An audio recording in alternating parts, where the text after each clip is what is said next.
Yann Koum a 33 ans en 2009, est un immigrant ukrainien arrivé aux États-Unis à 16 ans sans parler un mot d'anglais, a vécu avec des food stamps pendant son adolescence et vient de se faire rejeter pour un job chez Facebook parce qu'il juge son profil pas assez impressionnant. 5 ans plus tard, en 2014, Facebook rachète WhatsApp pour 19 milliards de dollars cash et actions, faisant de ce rejet l'une des erreurs les plus coûteuses de l'histoire de la Silicon Valley.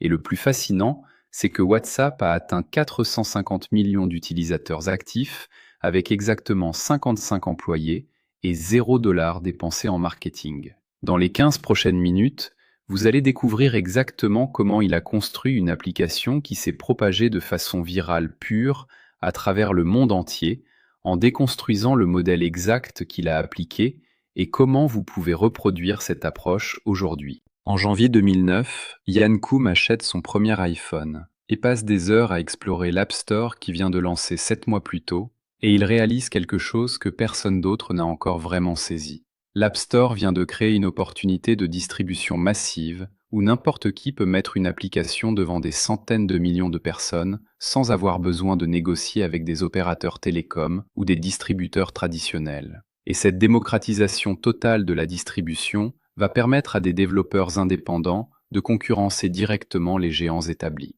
Le problème spécifique qu'il identifie vient de sa propre frustration quotidienne avec les SMS. Chaque message texte coûte entre 10 et 20 centimes selon votre opérateur, ce qui fait que quand vous envoyez 50 messages par jour à vos amis et votre famille, vous payez facilement 5 à 10 euros par jour juste pour communiquer.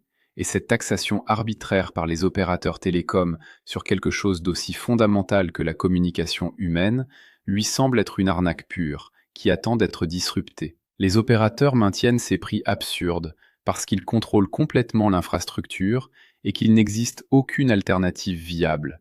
Mais avec l'iPhone et la connexion Internet mobile qui commence à se démocratiser, ils réalisent que vous pourriez contourner complètement les opérateurs en envoyant des messages via Internet plutôt que via le réseau SMS traditionnel. Ce qui rend ce problème particulièrement explosif d'un point de vue entrepreneurial, c'est qu'il touche littéralement des milliards de personnes dans le monde entier qui paient des fortunes pour quelque chose qui devrait être gratuit.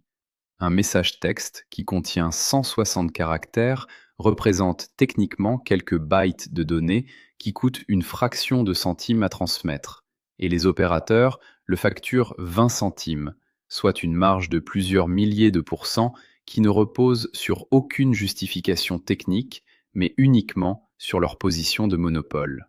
Yann comprend que si vous pouviez créer une application qui envoie des messages via Internet de façon aussi simple et fiable que les SMS traditionnels, des centaines de millions de personnes abandonneraient instantanément les SMS payants pour votre solution gratuite. Le deuxième problème qu'il observe en regardant les applications de messagerie existantes en 2009, comme AIM ou MSN Messenger, c'est qu'elles sont toutes conçues pour vous garder prisonnier devant votre ordinateur, avec des fonctionnalités inutiles, de la publicité invasive, des jeux intégrés et des distractions constantes qui transforment ce qui devrait être un simple outil de communication en une plateforme de monétisation agressive.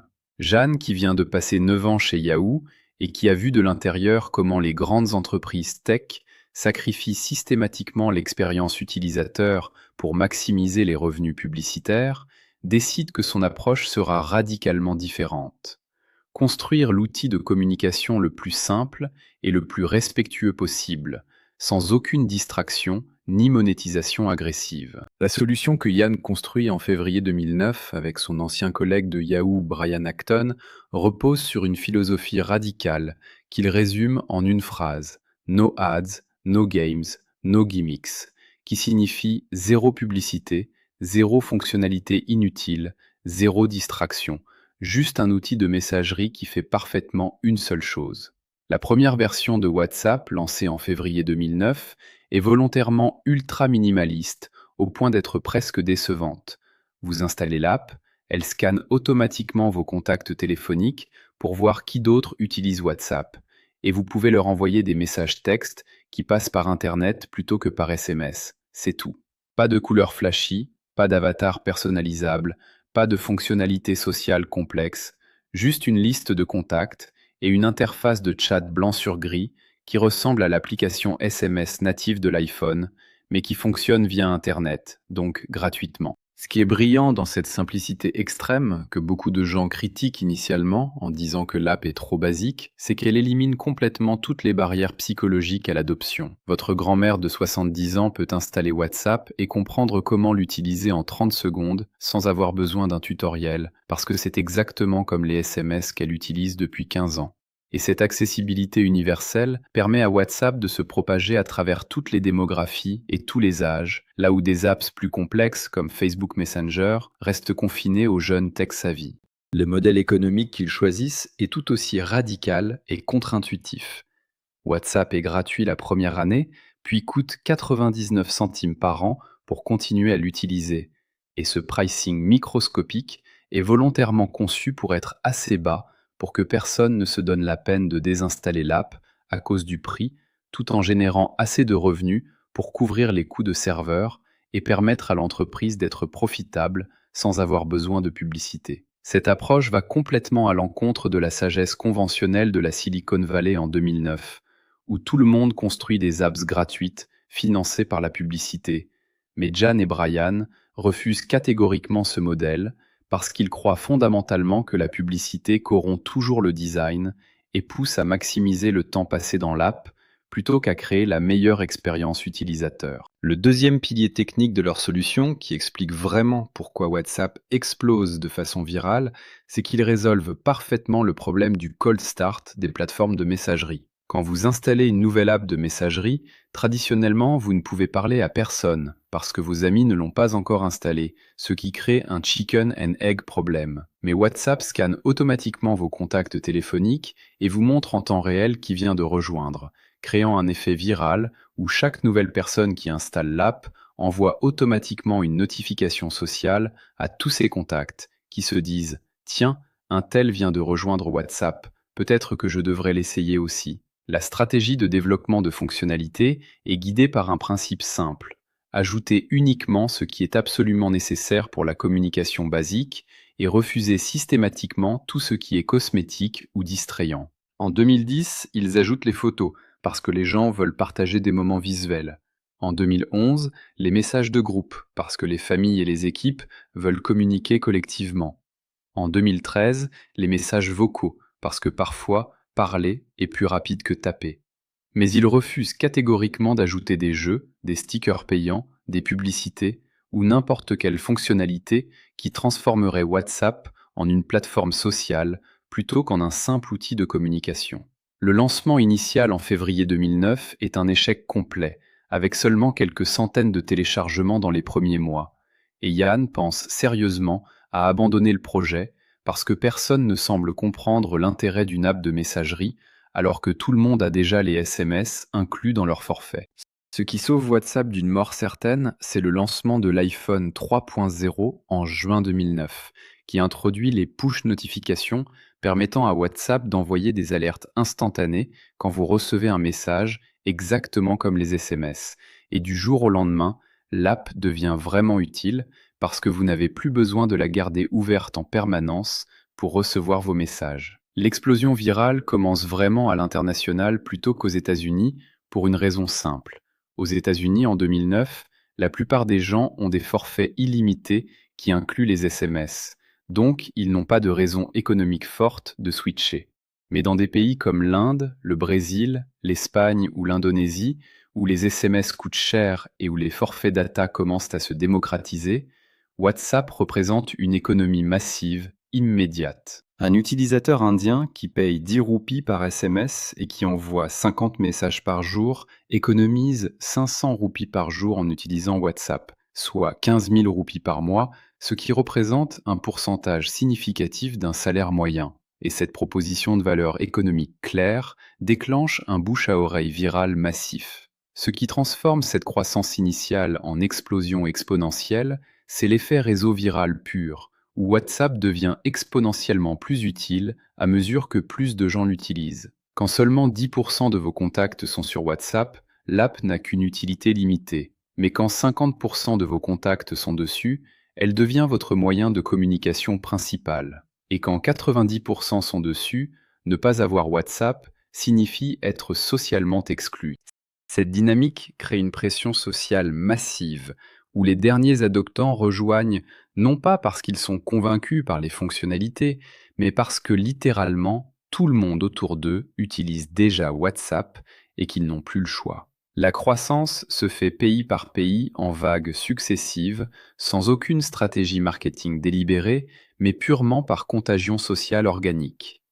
L'Espagne explose en 2010, suivi par l'Inde et le Brésil en 2011, puis l'Indonésie et le Mexique en 2012.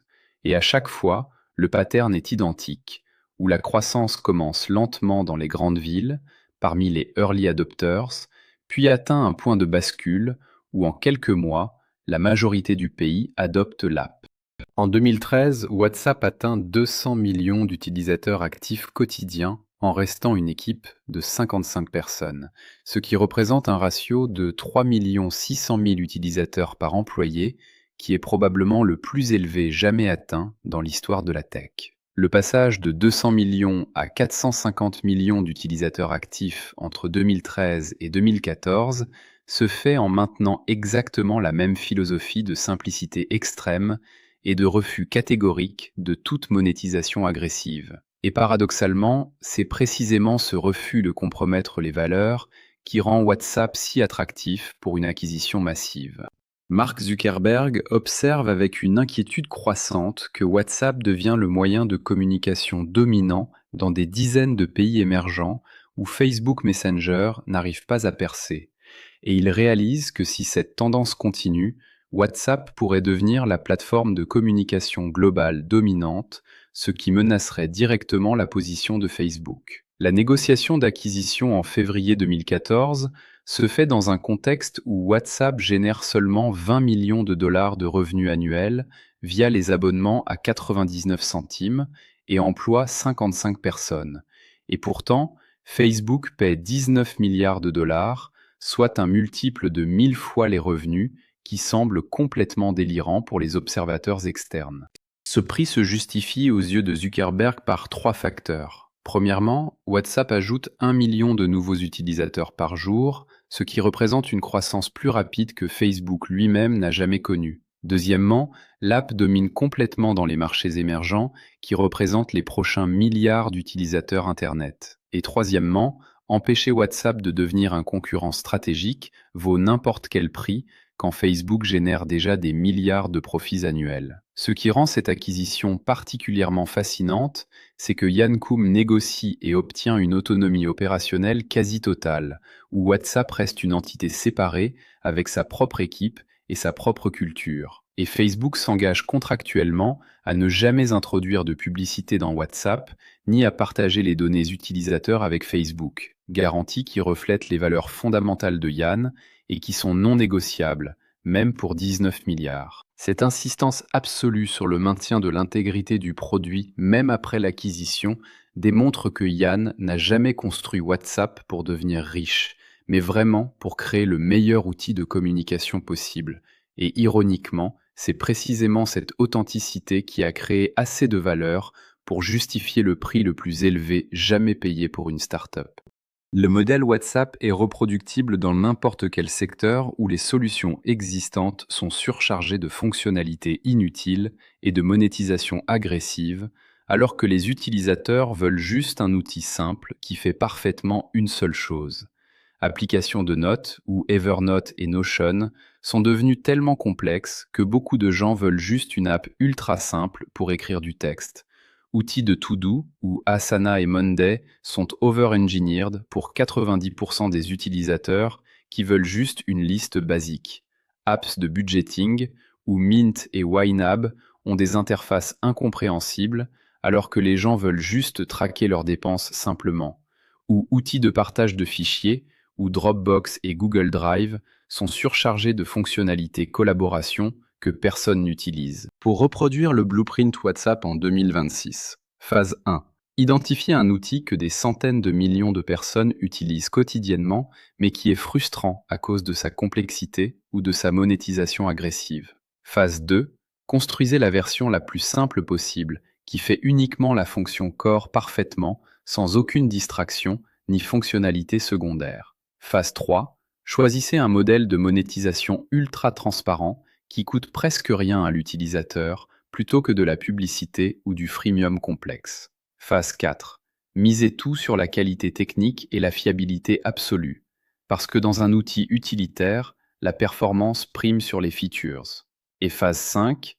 Laissez l'effet réseau viral faire son travail organiquement, sans dépenser en marketing, parce qu'un produit vraiment excellent se propage naturellement. Le timing est parfait en 2026 parce que nous sommes dans une ère de fatigue digitale, où les gens sont épuisés par les apps surchargées qui veulent monopoliser leur attention. La montée de la conscience sur la privacy crée une demande massive pour des outils qui respectent les données utilisateurs, et paradoxalement, la sophistication technique rend plus facile que jamais de construire des apps ultra simples qui fonctionnent parfaitement parce que l'infrastructure cloud est commoditisée. Jan Koum est passé d'immigrant vivant avec des food stamps à fondateur d'une entreprise vendue 19 milliards en appliquant un modèle contre-intuitif. Construire l'outil le plus simple possible, sans aucune distraction, refuser catégoriquement toute monétisation agressive, même quand tout le monde vous dit que c'est une erreur, et laisser l'effet réseau viral faire son travail organiquement. Si cette déconstruction vous a montré que la simplicité extrême et l'intégrité absolue peuvent créer plus de valeur que la sophistication complexe, abonnez-vous au livre du millionnaire, où on déconstruit les modèles exacts des entreprises qui ont dominé en faisant le contraire de tout le monde. Dites-moi en commentaire quel outil surchargé vous pensez pouvoir simplifier radicalement en 2026. Rendez-vous très bientôt pour la prochaine déconstruction.